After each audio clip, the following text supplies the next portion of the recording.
नमस्कार दोस्तों, welcome to 10x trader. मैं हूं राजेश कुमार और इस चैनल पे मैं बात करता हूं कुछ ऐसे स्टॉक्स के बारे में जिनके फंडामेंटल्स काफ़ी अच्छे होते हैं और जिनके चार्ट पैटर्न्स में हमें ऐसे इंडिकेशंस मिल रहे होते हैं कि शॉर्ट टर्म के अंदर स्टॉक हमें काफ़ी अच्छा खासा रिटर्न दे सकता है। तो वैसे ही एक स्टॉक के बारे में आज बात करने वाला हूँ जिसका नाम है के रेटिंग्स। आप इसका चार्ट यहाँ पे देख सकते हैं।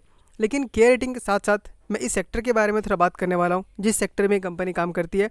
और वैसे ही इस सेक्टर में 3 कंपनियां हैं, सिर्फ 3 कंपनी है। तो इन तीनों कंपनी का हम कंपैरिजन भी करेंगे के रेटिंग के साथ। तो चलिए सबसे पहले हम देख लेते हैं कि आखिर के रेटिंग का बिजनेस मॉडल क्या है। तो आप यहाँ पे स्क्रीनर में आके अबाउट सेक्शन में आके पढ़ सकते हैं कि के रेटिंग एक क्रेडिट रेटिंग एजेंसी है जो कि उसका काम क्या होता है, जितने भी कंपनीज है, अब मान लीजिए किसी भी कंपनी को कोई बहुत बड़ा प्रोजेक्ट स्टार्ट करना है तो उसे बहुत कैपिटल की रिक्वायरमेंट होती है। तो अब मान लीजिए अगर आपके पास कोई कंपनी आता है और बोलता है कि मुझे 1000 करोड़ रुपये चाहिए, तो आप ऐसी तो नहीं दे देंगे। आप देखना चाहेंगे कि उस कंपनी के पास इतना कैपेसिटी है कि नहीं कि वो आपके पैसे को वापस रिटर्न कर सके। तो ये काम नॉर्मली आप खुद नहीं कर सकते। तो ऐसे काम को करने के लिए एक अलग कंपनी होती है जिसको हम कहते हैं क्रेडिट रेटिंग एजेंसीज। तो के रेटिंग वैसा ही काम करती है। ये अलग अलग कंपनीज़ के ऊपर रिपोर्ट निकालती है। रिपोर्ट को अलग अलग लोग नाम भी देते हैं, जैसे AAA, AA+, नेगेटिव भी। तो इन सब का मतलब ये होता है कि कंपनी के फंडामेंटल्स कैसे हैं, कंपनी का बैलेंस शीट स्ट्रांग है कि नहीं, अगर कंपनी ने किसी से कर्ज लिया है तो उस कर्ज को वो वापस चुका पाएगी भी कि नहीं पाएगी। तो ये काम होता है के रेटिंग्स का, इनफैक्ट सारे रेटिंग कंपनीज का। और उन रिपोर्ट्स को पढ़ के जो इन्वेस्टर्स है वो अपना डिसीजन बना सकते हैं कि हमें इनमें इन्वेस्ट करना है कि नहीं करना है। तो कंपनी का बिजनेस बहुत ही सिंपल है। बस इनको जो खर्चा करना पड़ता है वो टैलेंट पे खर्चा करना होता है, यानी अपने एम्प्लॉयज़ पे खर्चा करना होता है। इनका कोई बहुत बड़ा कैपिटल इंटेंसिव बिजनेस नहीं होता जहाँ इनको मशीन लगाना है या फैक्ट्री सेटअप करना है, वैसा कुछ भी नहीं है। बहुत ही एसेट लाइट मॉडल है इन लोगों का। तो ऐसे कंपनीज में क्या होता है कि वो बहुत अच्छा खासा कैश जनरेट कर पाते हैं और जिसकी वजह से ये लोग डिविडेंड भी काफ़ी अच्छा खासा देते हैं। तो मोटा मोटा हमने समझ लिया कि ये कंपनी करती क्या है। और इस सेक्टर में जो रेटिंग एजेंसी है उस सेक्टर में सिर्फ 3 ही कंपनी है। आप यहाँ पे आके देखिए स्क्रीनर में। अगर मैं पीयर्स में जाता हूँ तो आपको सिर्फ 3 नाम नजर आएगा, क्रिसिल, इक्रा और के रेटिंग्स। तो इन तीनों के बारे में देखेंगे, लेकिन पहले हम सिर्फ के रेटिंग के बारे में देख लेते हैं। तो इसका मार्केट कैप ओनली 3683 करोड़ का है, यानी कि एक स्मॉल कैप कंपनी है। और क्योंकि स्मॉल कैप कंपनी है तो इसमें ग्रोथ पोटेंशियल बहुत ज़्यादा है। करंट प्राइस अगर देखें तो 1200 में चल रहा है। स्टॉक का प्राइस टू अर्निंग 35 का है, ना ही बहुत ज़्यादा महंगा है ना ही बहुत ज़्यादा सस्ता है, फेयरली वैल्यूड बोल सकते हैं। जो बुक वैल्यू है वो 240 का है। तो बुक वैल्यू के बेसिस पे हमको स्टॉक थोड़ा महंगा लग सकता है क्योंकि 240 का बुक वैल्यू है और करंट प्राइस 1200 रुपये का है। अराउंड 6 टाइम बुक वैल्यू पे भी हमको ये मिल रहा है। डिविडेंड यील्ड अगर देखें तो 1.46% का है। ROC ROE काफ़ी कंफर्टेबल है, 20% और 14%। फेस वैल्यू इसका 10 है। तो कंपनी के जो नंबर्स है, जो हमको वैल्यूशंस दिखाते हैं, वो काफ़ी फेयरली वैल्यू लग रहा है। वहीं पे अगर आके मैं बैलेंस शीट में देखूँ तो आप देख सकते हैं कंपनी के पास अराउंड 687 करोड़ का रिजर्व है और वहीं पे बोरोइंग सिर्फ 20 करोड़ का है। तो कंपनी वर्चुअली डेट फ्री है। तो कंपनी चाहे तो आज ही इस कर्ज को चुका सकती है और टोटली कर्ज मुक्त हो सकती है। वहीं पे कैश फ्लो में आके देखें तो आप देख सकते हैं कंपनी जो है कैश फ्लो पॉजिटिव है, यानी कंपनी जो प्रॉफिट कमा रही है उस प्रॉफिट में से कुछ पैसे अपने पास भी रख पा रही है और उसी की वजह से हमको यहाँ पे रिजर्व बढ़ते हुए नजर आ रहा है। अगर इन्वेस्टर्स में आके देखें तो 23% पहले एफआईज होल्ड करते थे, अब वो बढ़ के 24% पे आ चुका है। जो डीआईएस है उनके पास 25% है और जो पब्लिक है उनके पास 49.92% है। तो शेयर होल्डिंग पैटर्न काफ़ी डाइवर्सिफाइड हमको नजर आ रहा है, जहाँ पे एफआईआईज, डीआईएस, पब्लिक तीनों एक अच्छा खासा प्रोपोर्शन में होल्ड कर रहे हैं। तो इतनी छोटी कंपनी में एफआईआईज अगर 24% होल्ड कर रहे हैं तो आपको इतना तो मानना ही पड़ेगा कि इस कंपनी में कुछ ना कुछ दम तो है ही। अगर दम नहीं भी है तो इस कंपनी में कोई खराबी तो बिल्कुल भी नहीं है, क्योंकि एफआई जब भी इन्वेस्ट करते हैं तो वो अपना ड्यू डिलिजेंस अच्छे से करते हैं और जब सब कुछ क्लियर नजर आता है उसके बाद ही वो इतना अच्छा खासा स्टेक्स में उठाते हैं। साथ ही साथ आपको देख सकते हैं यहाँ पे कि पब्लिक में क्रिसिल के पास भी 8% तक का स्टेक है। और क्रिसिल के बारे में अगर आप नहीं जानते तो आपके लिए एक इंटरेस्टिंग फैक्ट है कि क्रिसिल एक ऐसी रेटिंग कंपनी है जिसमें राकेश झुनझुनवाला ने इन्वेस्ट किया था और उनके लिए बहुत बड़ा मल्टीबैगर साबित हो चुका है। आप इन्वेस्टर्स में आके देख सकते हैं। अगर पब्लिक में आके देखेंगे तो झुनझुनवाला रेखा राकेश के नाम से आप देख सकते हैं 5% स्टेक है। और दूसरा आपको एक और दिख रहा है झुनझुनवाला राकेश राधेश्याम, उनके नाम से भी 2.64 स्टेक है। लेकिन क्योंकि अब वो एक्सपायर कर चुके हैं तो उनका नाम भी शो नहीं कर रहा है। लेकिन आप देख सकते हैं जो टोटल स्टेक है वो अराउंड 8% का है, जो कि क्रिसिल में होल्ड कर रहे हैं थ्रू राकेश झुनझुनवाला का फर्म। लेकिन इस कंपनी का जो मार्केट कैप है वो 34,000 करोड़ का है। आप डिफरेंस देख सकते हैं, जहाँ पे के रेटिंग सिर्फ 3000 करोड़ का है वहीं पर क्रिसिल 34,000 करोड़ का है। यानी इन रेटिंग कंपनीज में सबसे बड़ा जो मार्केट लीडर है वो आपका क्रिसिल है, मार्केट कैप के हिसाब से भी और बिजनेस के हिसाब से भी। अब एक बार आके हम तीनों का कंपैरिजन कर लेते हैं।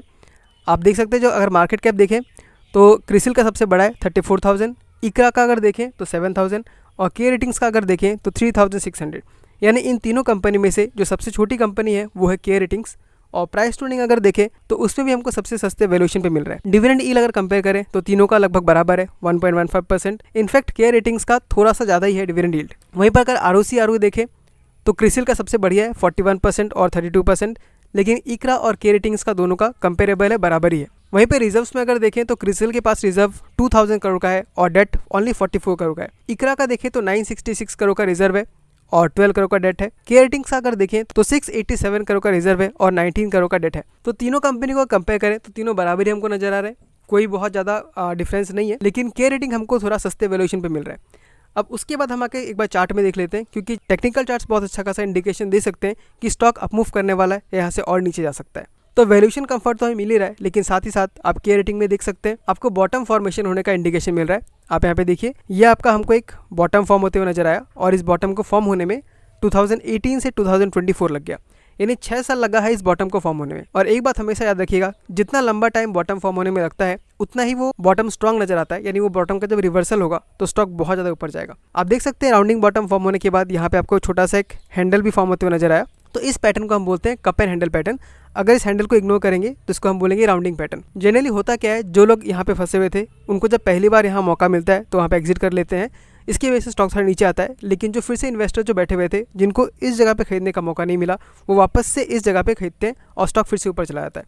तो ये बहुत ही पिक्चर परफेक्ट हमको यहाँ पे cup and handle pattern form होते हुए नजर आ रहा है। और अगर हम इसका टारगेट देखें तो राउंडिंग बॉटम के बेसिस पे टारगेट निकालते हैं तो वो हमको नजर आता है अराउंड 2200 का। और यहाँ से जिस प्राइस पे स्टॉक अभी चल रहा है वहाँ से अगर मैं देखूँ तो हमको 83% तक का प्रॉफिट हो सकता है।